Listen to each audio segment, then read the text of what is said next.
Bom dia, irmãos.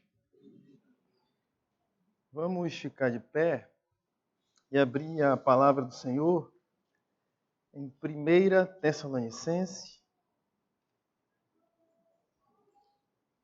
capítulo 5.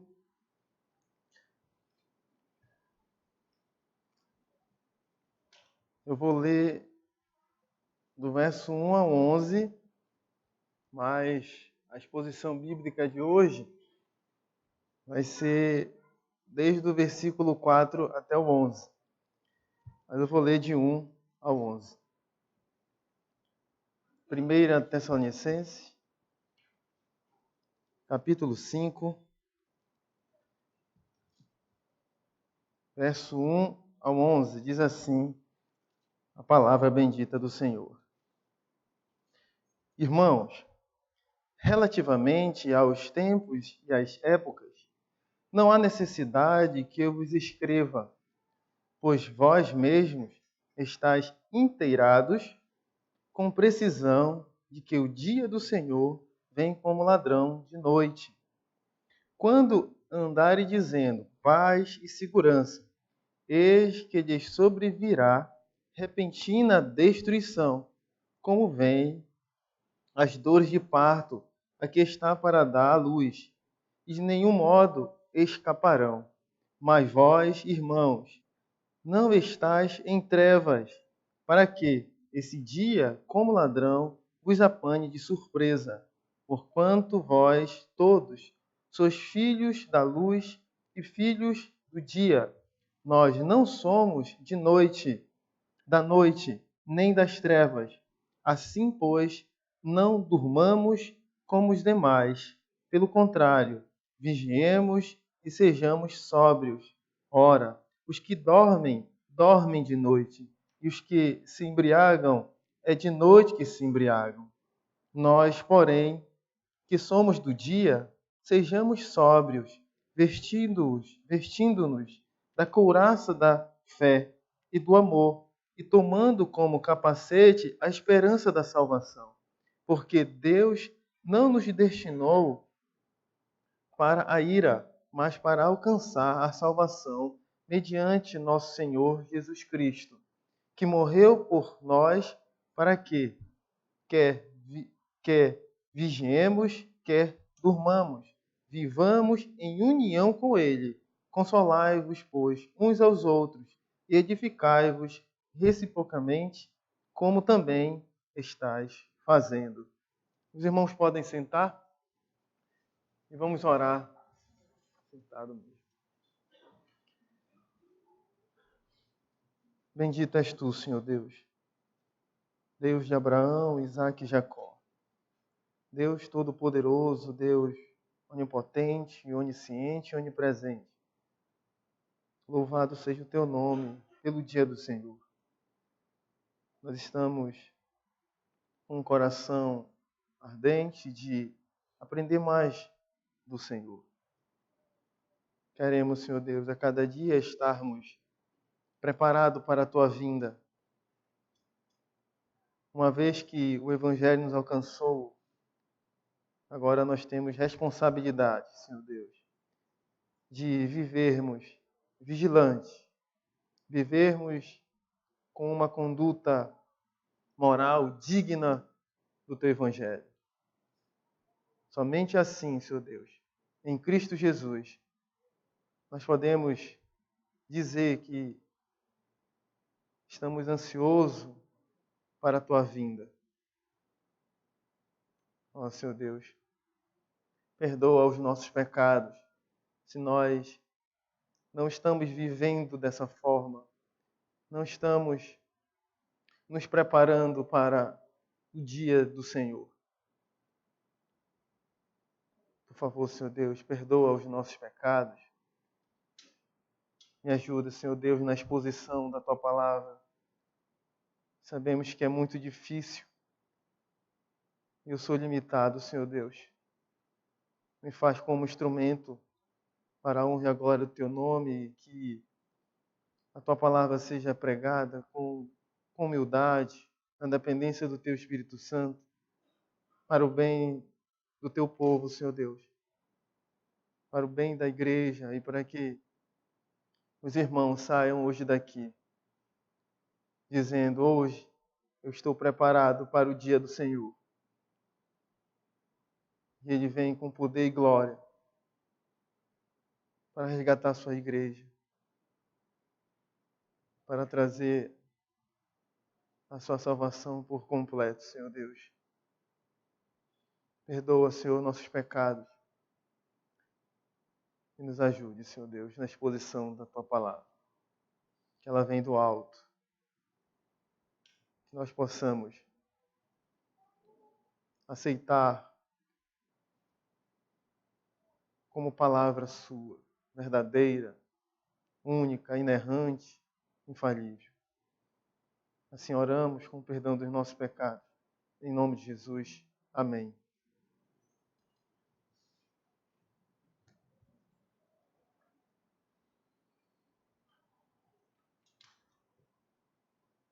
Eu começo com uma pergunta aos irmãos.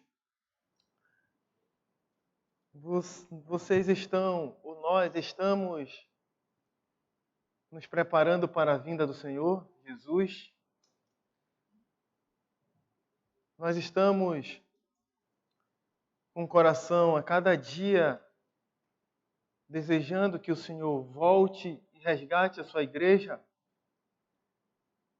Se sim, e se você está vivendo, amando a palavra do Senhor, deixando as idolatrias, as prostituições, vendo o pecado como uma imundície, se você a cada dia vive, ou melhor, busca a santidade do Senhor, podemos assim dizer que nós estamos vivendo ansioso para a volta do Senhor Jesus Cristo.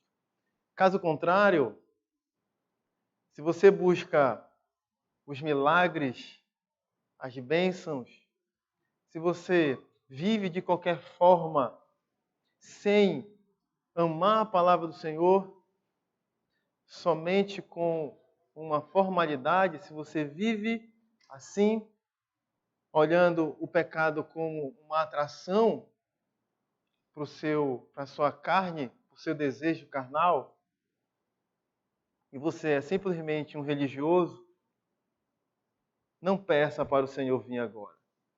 Porque se o Senhor vir agora, e se você está nessas condições, você não vai receber a salvação do Senhor Jesus Cristo. Você vai receber condenação, juízo, ira de Deus. É aqui, nesse contexto, que nós vamos hoje estudar a primeira epístola de Tessalonicenses, capítulo 5, sobre a vinda do Senhor Jesus Cristo. Nós vamos tentar expor aos irmãos como que nós vivemos ansioso, vivemos vigilante para a vinda do Senhor Jesus Cristo. Penso que as igrejas modernas deixaram de pregar sobre a vinda do Senhor Jesus Cristo. E é com esse pensamento que nós vamos tentar expor esse texto que nós acabamos de ler. Lembrando que eu li desde o versículo 1 até o 11, mas eu vou me deter somente desde o versículo 4 até o 11. Aqui há uma divisão, né, de 1 a 3, há uma divisão aqui na nossa versão, mas no texto grego é só um parágrafo, do 1 ao 11, não há essa divisão. Pois bem, só para nós nos situarmos, eu pedi para o presbítero Zoênio ler o Atos capítulo 17, sobre a fundação da igreja de Tessalônica. E Paulo, ele chega em Tessalônica, que é a província de Roma, né? Província de Roma, na Macedônia, E ele chega lá e o costume de Paulo é procurar logo onde tem uma sinagoga. Então, Paulo procura a sinagoga e diz, lá em Atos capítulo 17, que Paulo prega em 3 sábados, ali naquela cidade, ali naquela sinagoga. E como é que ele prega? Ele prega, segundo o versículo 2 e 3 do capítulo 17 de Atos, ele diz assim: Paulo, segundo o seu costume, foi procurá-los e por 3 sábados arrazoou com eles acerca das Escrituras. Ele pregava a Escritura. Ele pregava expondo a Escritura. E demonstrou também, lá naquela região, que era necessário que Cristo padecesse, que Cristo morresse e ressuscitasse dentre os mortos. E ele dizia: é o Cristo, Jesus, que vos anuncia. Então ele pregou nessa cidade e a partir de então ele funda a igreja pregando o evangelho, anunciando que Cristo deveria padecer, morrer e ressuscitar ao terceiro dia. Agora, olhando, meus irmãos, aqui desde o capítulo 1, só para nós tentarmos entender a questão da carta, Paulo começa, sabemos que ele é o autor da carta, e ele começa a dar graça a esses irmãos, dizendo que ele está feliz, por quê? Porque eles permanecem com a fé em Cristo, eles permanecem praticando o amor entre os outros e também têm a esperança da vinda do Senhor Jesus Cristo. Permanece firme na vossa esperança em nosso Senhor Jesus Cristo, diz a palavra do Senhor. Então, podemos ver aqui que eles passam, Paulo, no capítulo 1, eles estão firmes em Cristo, não é?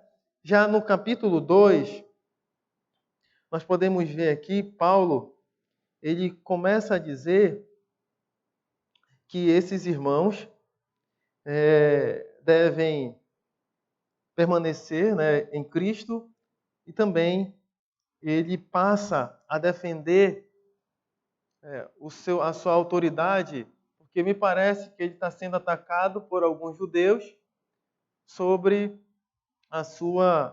o seu ministério, sobre a pregação do Evangelho. E ele diz, desde o verso 2, no capítulo 2, ele diz: mas, apesar de maltratados e ultrajados em Filipos, como é do vosso conhecimento, tivemos ousada confiança em nosso Deus, foi Deus que confiou eles, para vos anunciar o Evangelho em meio a muita luta, tribulação, pois a nossa exortação não procede de engano, nem de impureza, nem se baseia em dolo. Pelo contrário, visto que fomos aprovados por Deus, a ponto de nos confiar Ele o Evangelho. Assim falamos, não para que agrademos a homens, e sim a Deus, que prova o nosso coração. Então, o Evangelho foi confiado não por parte dos homens, mas Deus confiou a Paulo pregar o Evangelho. E a partir do versículo 13, nós podemos ver o proceder fiel dos Tessalonicenses nas tribulações. Paulo prega a palavra do Senhor, eles recebem a palavra como palavra de Deus, não é? E eles passam a ser imitadores de Cristo, da igreja de Cristo. No capítulo 3, Paulo envia Timóteo para a igreja em Tessalônica, e depois Paulo recebe Timóteo, e Timóteo diz que a igreja está firme em Cristo, está praticando o que foi ensinado pelo apóstolo Paulo. Eles estão com a esperança, desejando a cada dia viver em santidade. Eles estão firmes em Cristo, não é?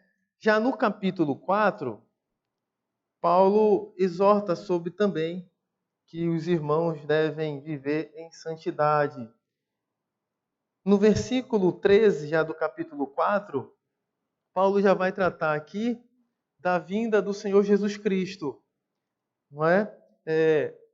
Aqui, me parece que os irmãos estão confusos, ou melhor, eles estão meio que não entendendo o que eles podem fazer ou o que aqueles que estão morrendo, eles não chegaram a ver a vinda do Senhor Jesus Cristo.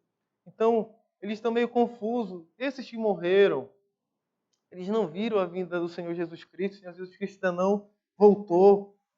E Paulo escreve, dizendo, olha, não se preocupe, porque aqueles que dormem, aqueles que morreram fisicamente, aqui o dormir, no verso 13, dá a ideia de morte física, né? Aqueles que dormem, eles têm a esperança. Aqueles que dormiram, que morreram em Cristo, eles vão voltar com Cristo, eles vão ser ressuscitados com Cristo. Não fique preocupado. E esses que o Senhor Jesus Cristo, se voltar agora, e aqueles que estão aqui, vão também viver com Cristo na glória. Pois bem, olhando agora para o capítulo 5, versículo 1 a 3, ele diz assim: irmãos, relativamente aos tempos e às épocas, está falando da vinda do Senhor Jesus Cristo, não há necessidade de que eu vos escreva, não há necessidade que Paulo escreva a questão do tempo e as épocas, pois vós mesmos estáis inteirados com precisão, eles estão completamente orientados, ensinados com precisão. Sobre o quê? Que o dia do Senhor vem como ladrão de noite. Então, eles sabem que, a igreja sabe que não tem tempo, não é? Não tem época, mas eles estão orientados, ensinados, já foram ensinados para o dia do Senhor. E o dia do Senhor, ninguém sabe qual é o dia e qual é a hora. Ele vem como um ladrão, não é? Como um ladrão de noite, diz o texto. Aí ele segue dizendo: quando andarem dizendo paz e segurança, eis que lhes sobrevirá repentina destruição. Aqui ele está se referindo àqueles que não estão vivendo de uma forma santa. Ele está se referindo àqueles pagãos que não estão vivendo vigilante com relação à volta do Senhor. E esses aqui vai receber destruição. Aí diz: como vêm as dores de parto a que está para dar à luz, e de nenhum modo escaparão. Agora chegamos nos versículos que nós vamos tratar com os irmãos. O tema, isso foi só uma introdução que eu fiz para nós, rapidamente, para nós nos situarmos no contexto da carta. Agora, o tema que eu posso dizer aqui é o dia do Senhor, bem simples assim, e o subtópico desses versículos é: o crente deve estar preparado para a vinda do Senhor. O crente deve estar preparado. Olhando para o versículo 4, que agora vamos expor para os irmãos. É importante nós compreendermos o versículo 1 a 3. O Senhor Deus está dizendo que aqueles que não vivem esperando a vinda do Senhor Jesus, vai receber destruição. Aqueles que não vivem em santidade, não vivem na luz, esses estão vivendo nas trevas. E os que vivem nas trevas vão receber destruição. Certo? Aí no verso 4 ele diz: mas vós, irmãos, não estáis em trevas, para que esse dia, que é o dia do Senhor, como ladrão, vos apanhe de surpresa. Meus irmãos, aqui é uma ideia totalmente oposta ao versículo anterior. Ele diz assim: mas vós, irmãos, está falando para a igreja, para os irmãos que ouviram o Evangelho, aceitaram a palavra do Senhor e agora estão convertidos e devem viver em santidade. Ele diz: mas vós, irmãos, vocês não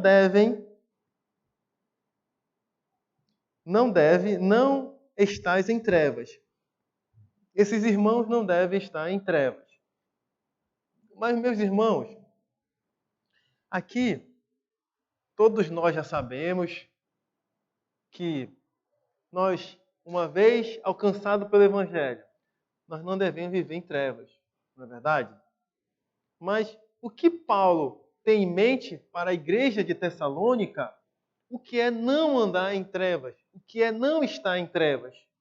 Porque é muito fácil eu dizer: olha, meu irmão, você é um eleito do Senhor, você deve viver vigilante, ansioso para a vinda do Senhor Jesus Cristo, logo você não deve andar em trevas. Mas como vai se andar em trevas? O que ele não pode fazer? O que ele tem que deixar para assim poder andar em santidade na luz? Então, o Evangelho, ele vai nos dizer, a palavra do Senhor vai nos dizer. Não sou eu e nem você que vai dizer. Então, a primeira que nós vamos ficar vendo aqui a epístola. Então vamos lá para o capítulo 1, verso 9. O que é não estar em trevas para os irmãos de Tessalônica? Paulo está pregando lá em Tessalônica. Está pregando a palavra do Senhor para esses irmãos. E nós não podemos fugir desse contexto. O que é não andar em trevas? Capítulo 1, verso 9. Ele diz: pois eles mesmos, no tocante a nós, proclamam que repercussão teve o nosso ingresso no vosso meio, e como, deixando os ídolos, vos convertestes a Deus. Primeiro, o que é não andar em trevas para esses irmãos? É deixarem os seus ídolos. Por que Paulo diz para eles deixarem os seus ídolos? Porque, no contexto ali, a prática religiosa era muito grande, a idolatria com outros deuses. E Paulo combate, diz assim: olha, vocês não conhecem a Cristo? Vocês foram convertidos em Cristo. Logo, deixam a idolatria. Vocês não podem mais adorar outros deuses ou outro Deus que não são, porque vocês devem adorar a Cristo. Então vocês não devem estar em trevas. Não estar em trevas é adorar a Cristo, é ser convertido, é ter fé em Cristo.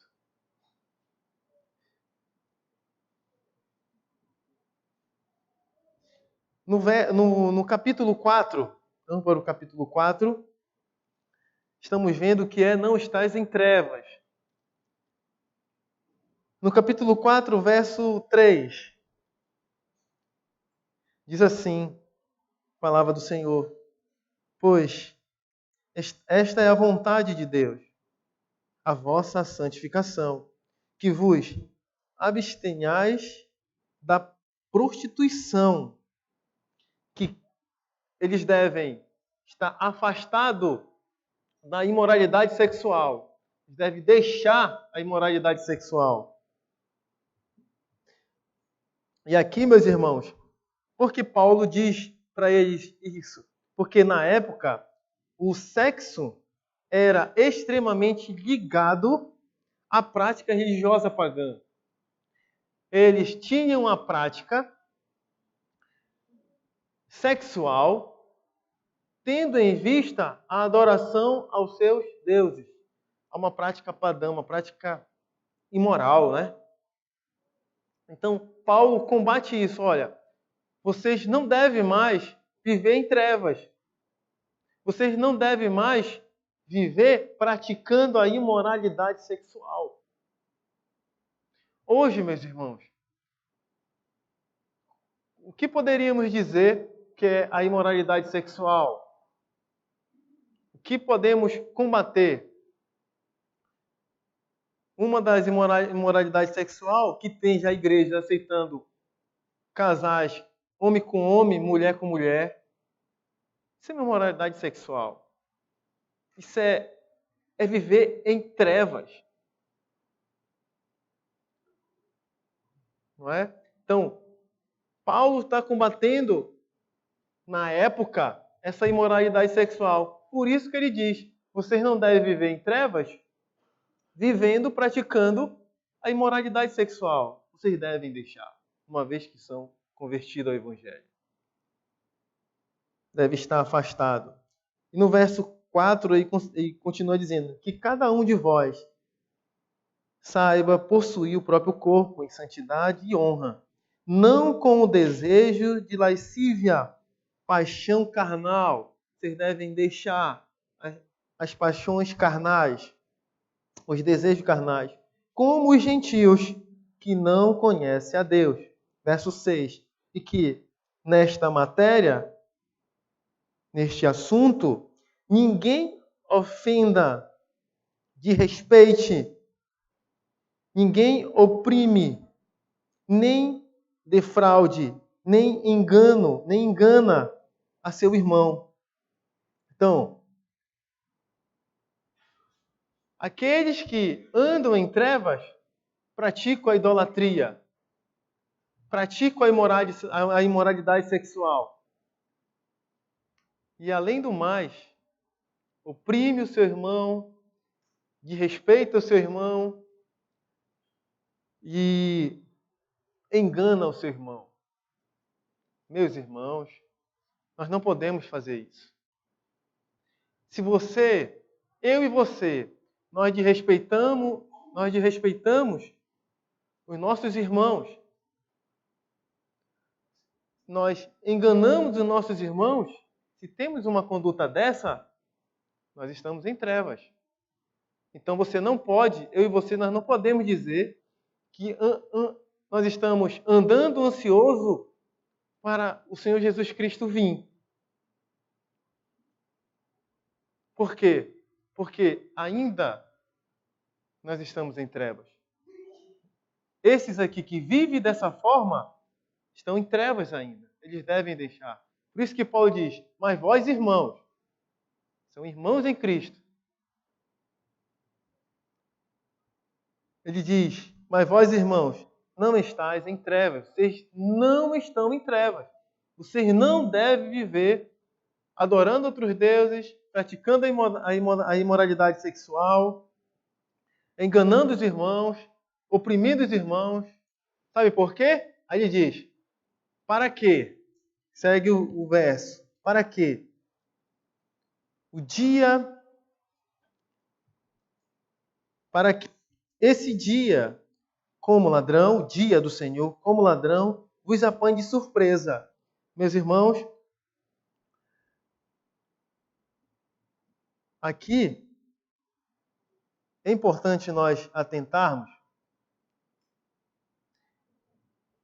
que, percebam, vocês não devem andar em trevas, certo?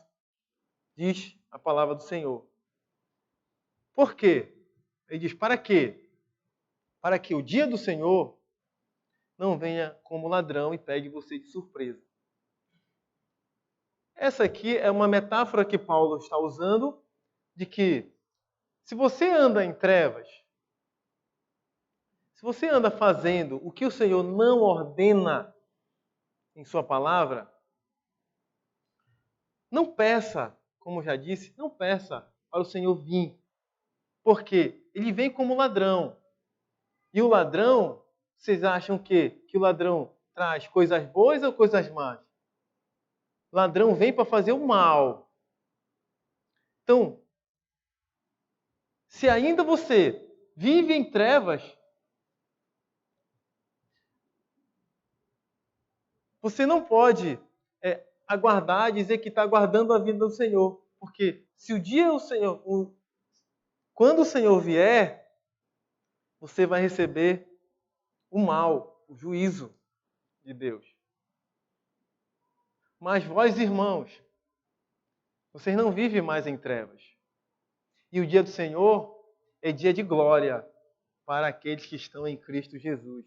Aqueles que têm fé em Cristo, aqueles que praticam o amor ao outro e têm a esperança da salvação eterna, da vinda do Senhor Jesus Cristo.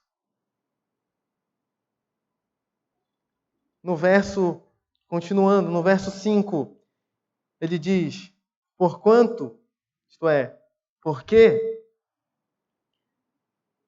vós todos sois filhos da luz e filhos do dia. Nós não somos da noite nem das trevas. Meus irmãos, nós somos filhos da luz. O filho da luz é aquele que está em Cristo. O filho da luz é aquele que anda em conformidade com a palavra de Deus, de acordo com o Evangelho de Deus. Aquele que anda em conformidade com o Evangelho de Deus, esse pode ser considerado filho da luz. E o filho do dia diz, a relação aqui é que, uma vez que você anda como filho da luz, em santidade ao Senhor, rejeitando o pecado, a imoralidade, a idolatria, esse filho da luz, quando o Senhor vier, ele está vigilante, ele está preparado para a glória do Senhor.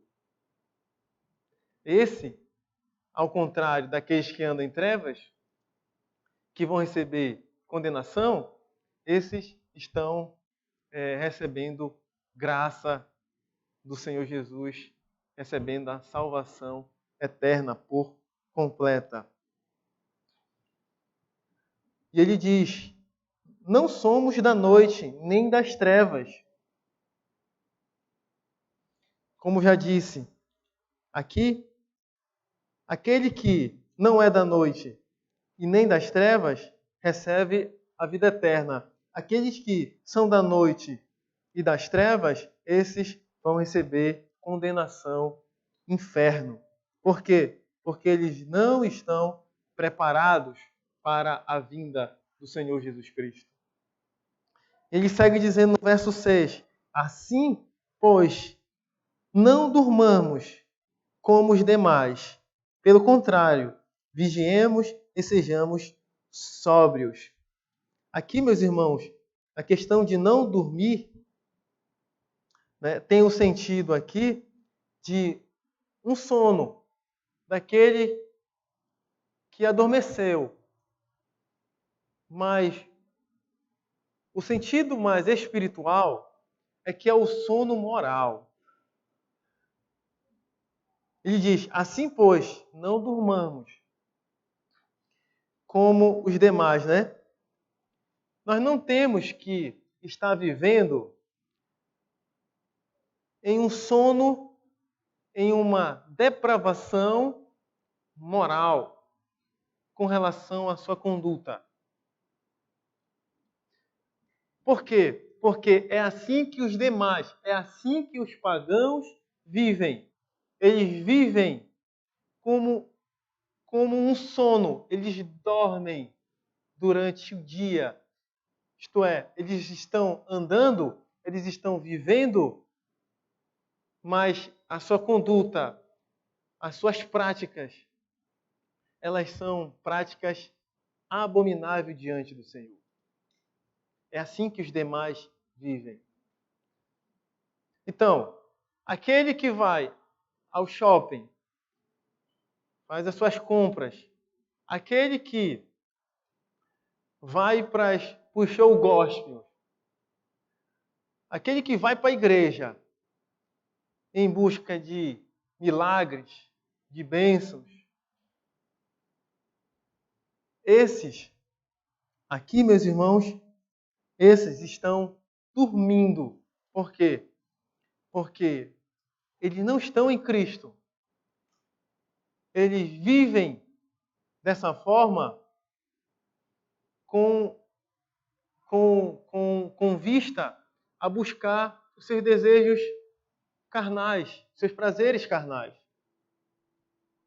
Esses que buscam os prazeres carnais, eles vivem semelhante aos pagãos, aos ímpios. Esses estão dormindo com um sono moral. Eles estão em depravação total.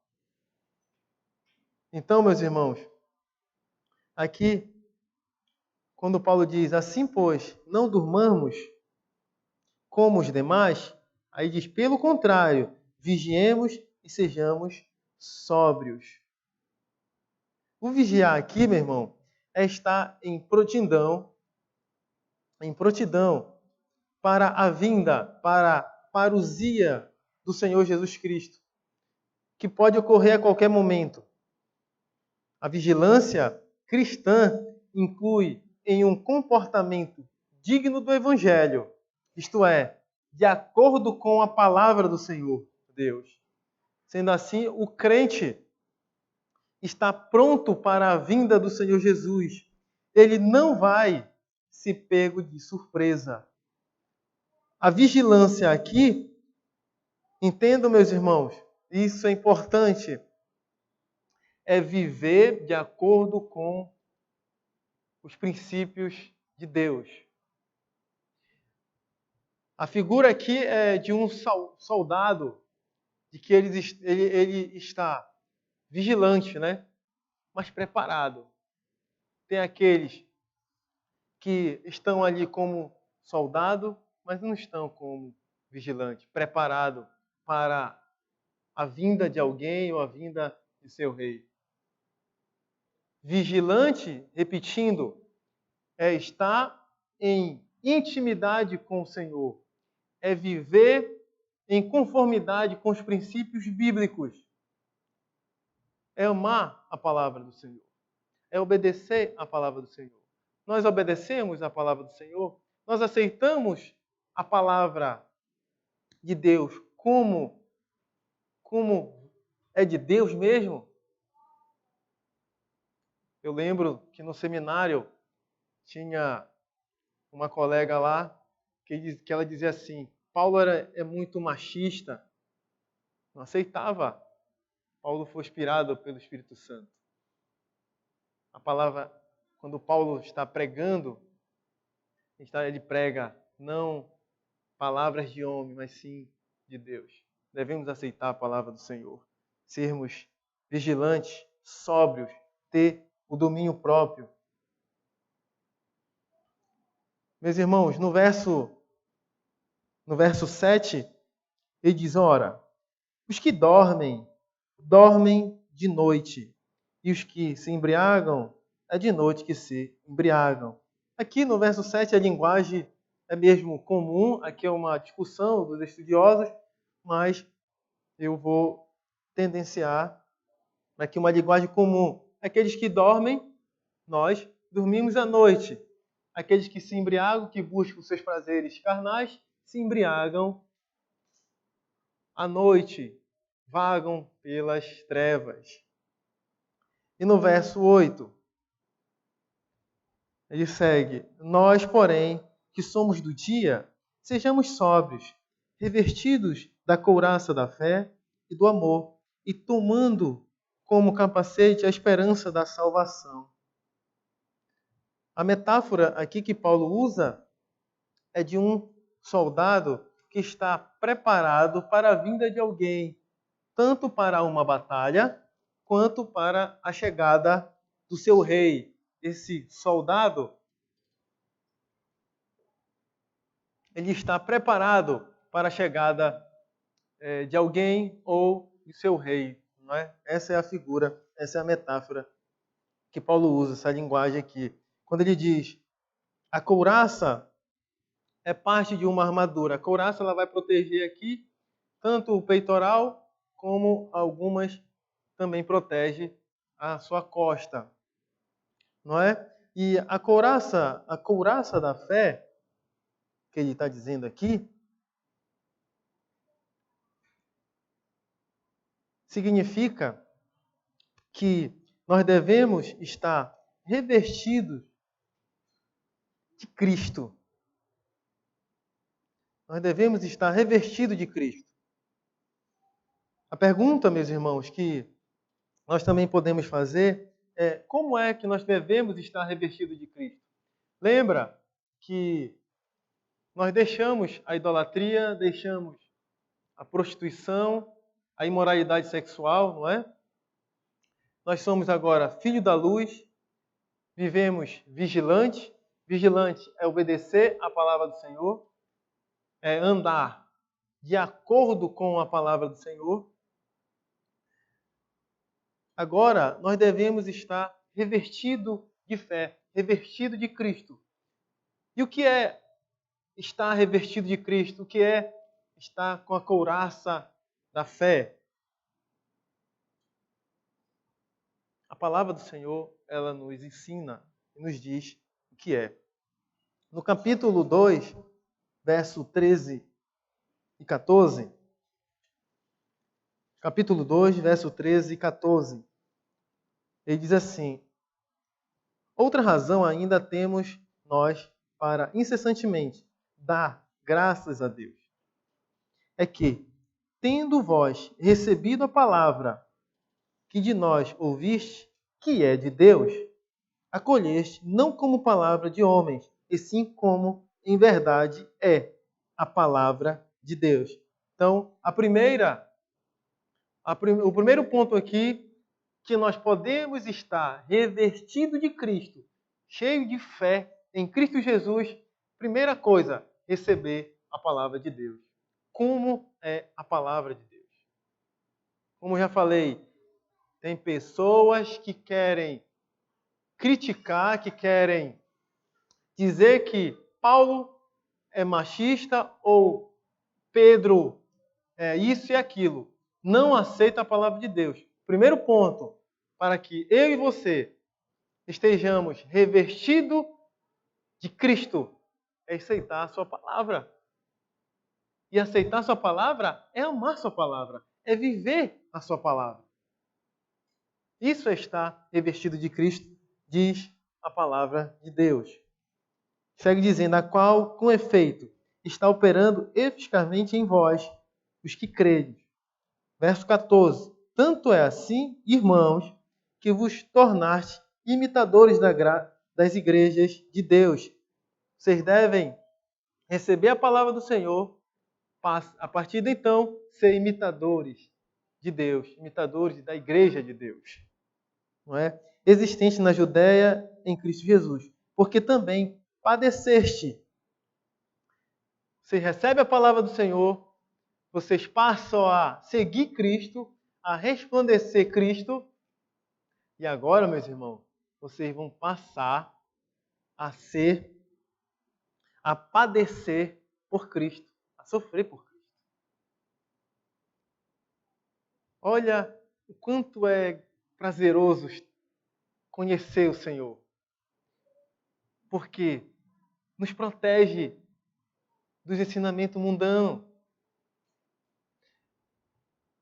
Você está vigilante, Você está revestido de Cristo? Você está ansioso de ouvir, de o Senhor Jesus Cristo voltar? Receba a palavra do Senhor, ame a palavra do Senhor. Seja imitadores de Cristo. Siga Cristo. Viva Cristo. Pregue Cristo. Aí você pode agora sofrer, padecer por causa de Cristo. Com alegria. O mundo diz ao contrário. Se você quer parar de sofrer, venha a Cristo, né?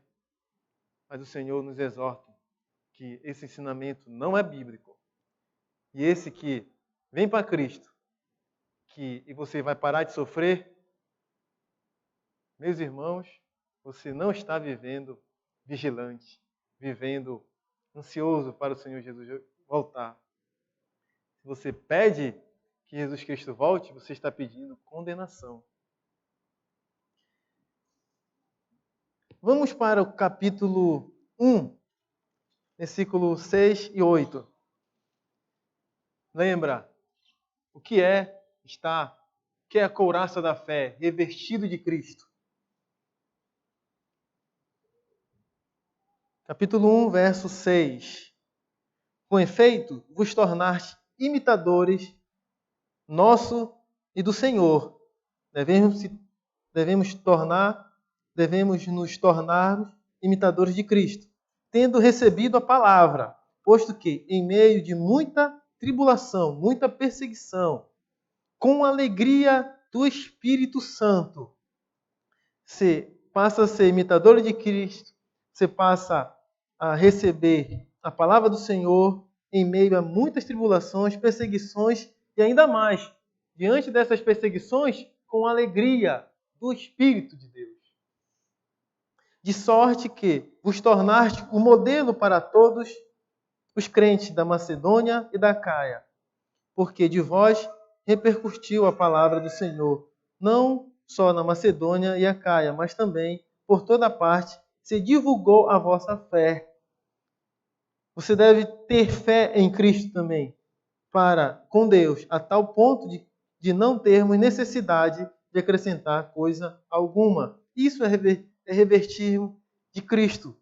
Isto é estar com a couraça da fé. Isso é se proteger dos ataques malignos, mas ao mesmo tempo estar pronto para a vinda do Senhor Jesus Cristo. É revestido de Cristo que você passa a viver ansioso da chegada do Senhor.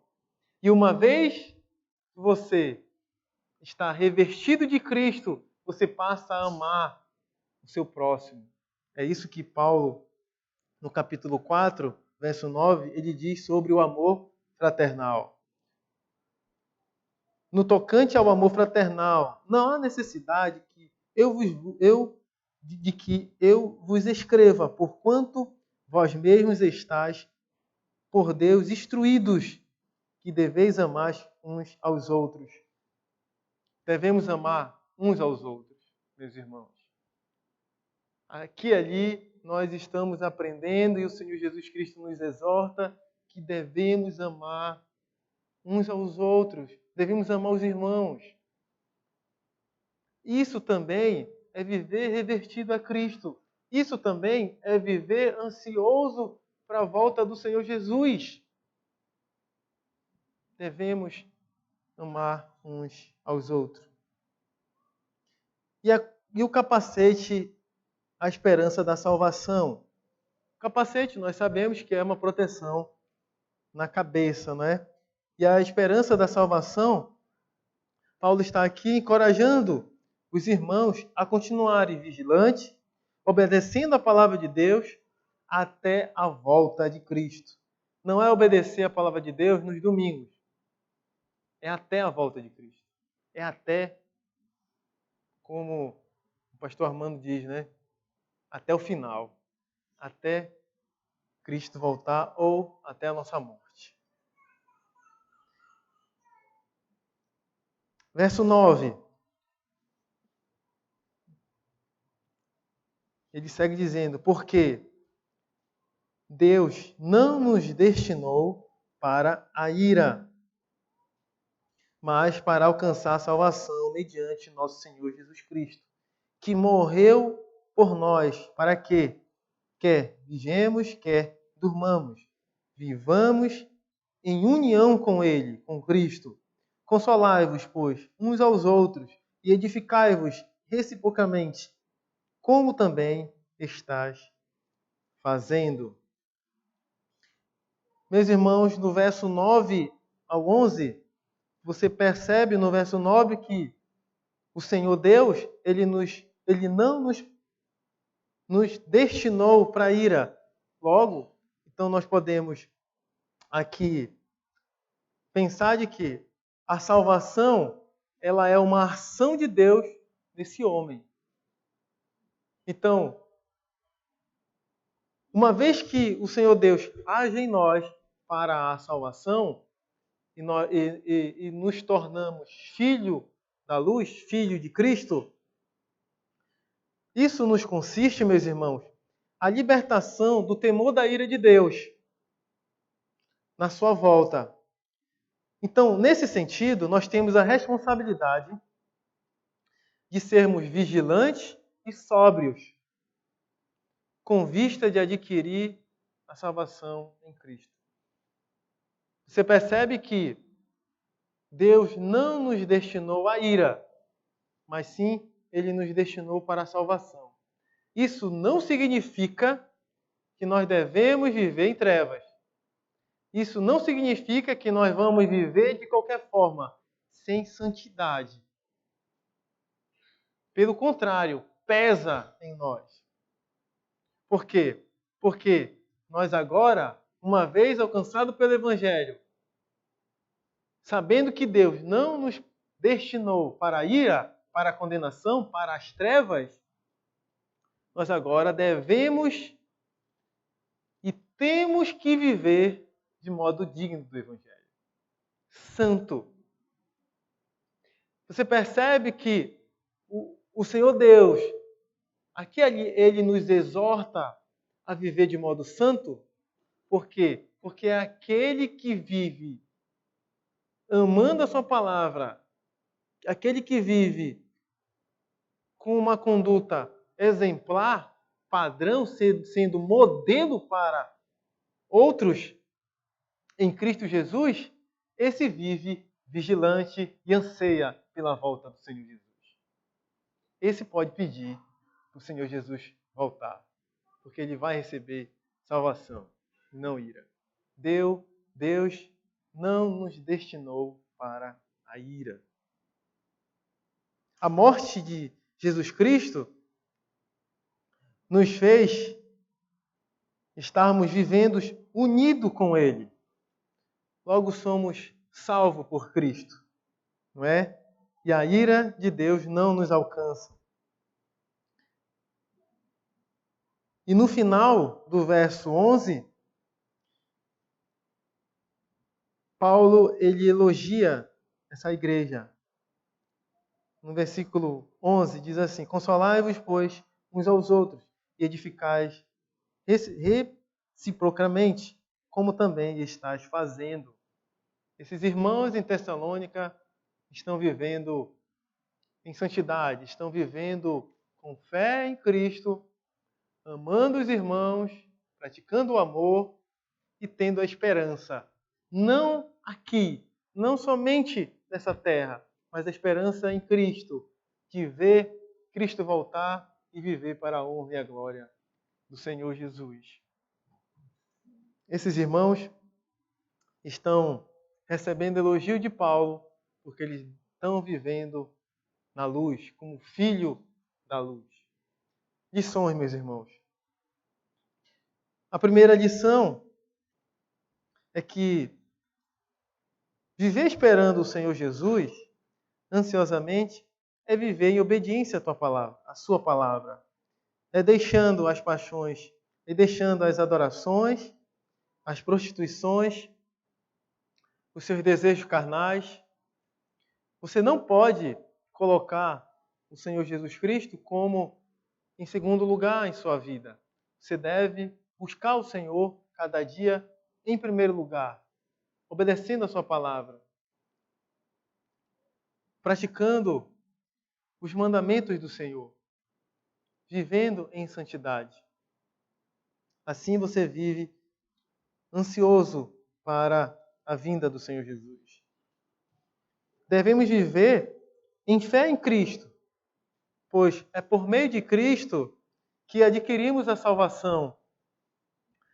E uma vez que nós adquirimos a salvação, nós somos livres da ira de Deus, na parousia do Senhor Jesus. Se alguém está aqui em nosso meio e não vive vigilante, isto é, você não é convertido a Cristo, viver vigilante é ligado literalmente com Cristo. Se você não está em Cristo, você não pode se considerar como um vigilante, vivendo atento, vivendo preparado para a volta de Cristo. Não, não se engane. Para você se tornar um vigilante atento, vá a Cristo. É Cristo que você deve ir. É em Cristo que você se torna um vigilante. É em Cristo que você deixa suas idolatrias. É em Cristo que você passa a viver como modelo para outros. Não é em religião, não é em milagres, não é em prosperidade, não é todas essas coisas. Não torna você vigilante, ansioso de o Senhor Jesus Cristo voltar. Olha a bênção, meus irmãos, que temos. É em Cristo que devemos viver vigilante. Se você deixou a palavra do Senhor, se você não lê a palavra do Senhor, se você está longe da palavra do Senhor, eu digo a você, você não está vivendo vigilante. Então não peça para o Senhor vir. Não peça, não pede para que o Senhor venha. Vá a Cristo.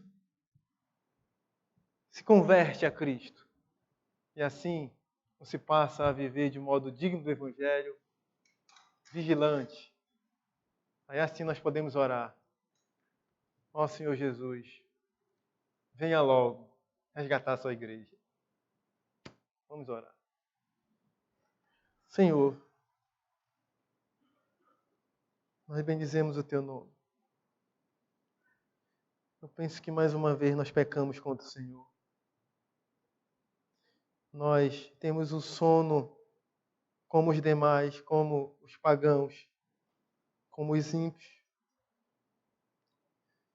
Nós não buscamos o Senhor em primeiro lugar. Nós temos dificuldade de amar os irmãos. Nós temos dificuldade, Senhor Deus, de deixar as nossas paixões carnais. Nós temos dificuldade, Senhor Deus, de ler a Tua palavra e muito mais de viver a Tua palavra. Perdoa, Senhor, nossos pecados. E nos faz, Senhor Deus, viver para a honra e glória do Teu nome. Nos faz viver vigilante, ansioso para a Sua vinda. Obrigado, Senhor Deus, pela Tua palavra. Obrigado, Senhor Deus, pela Sua graça. Nos abençoe nesse dia, dia do Senhor. Nos faz, Senhor Deus, sair daqui sabendo que viver vigilante está inteiramente ligado a Cristo Jesus, a evidenciar Cristo, a testemunhar esse modelo para outras pessoas. Por favor, Senhor Deus, nos faz respeitar os irmãos, nos faz viver para a honra e a glória do teu nome. Perdoa os nossos pecados. E assim oramos, em nome de Jesus. Amém.